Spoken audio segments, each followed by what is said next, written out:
சங்கீதக்காரர் சொல்றாருல்ல, கர்த்தருடைய ஆலயத்துக்கு போனா கூட நான் சும்மா போக மாட்டேன், நானும் என் வீட்டார் அனைவரும் தேவாலயத்திற்கு போவோம். சிங்குலர்ல சொல்லல, ப்ளூரல்ல சொல்றார்.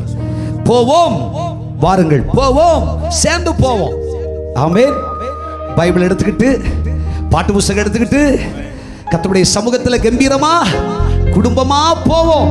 கார் இருந்தா கார்ல அல்லேலூயா சொல்லுங்க. ஆமென். இல்ல நடந்து போனாலும் நடந்து போவோம்.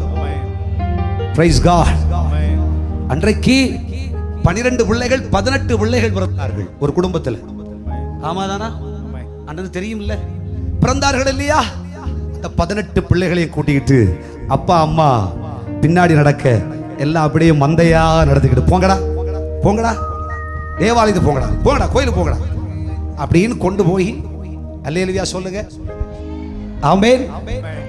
கோயில்ல போய் முன்னாடி உட்கார்றா, சம்பளக்கால போடுறா, உட்கார்றான்னு சொல்லி உட்கார வச்சு அன்னைக்கே சத்தாய் நிஷ்களமாய் ஒரு சாமியமும் மீளதாய் சித்தாய் ஆனந்தமாய் தீகழ்கின்ற தீரித்துவே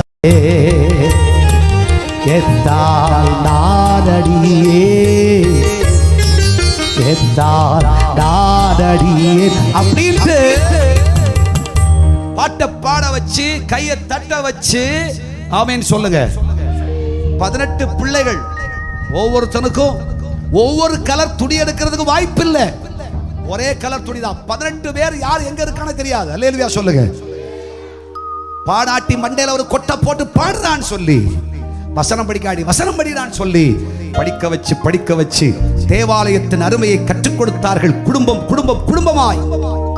இன்னைக்கு என்னாச்சு? எல்லாம் போச்சு.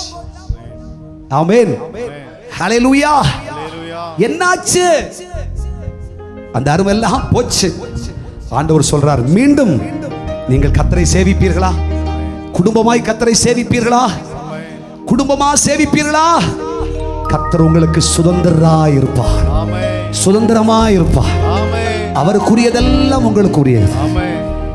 செய்வீர்களா?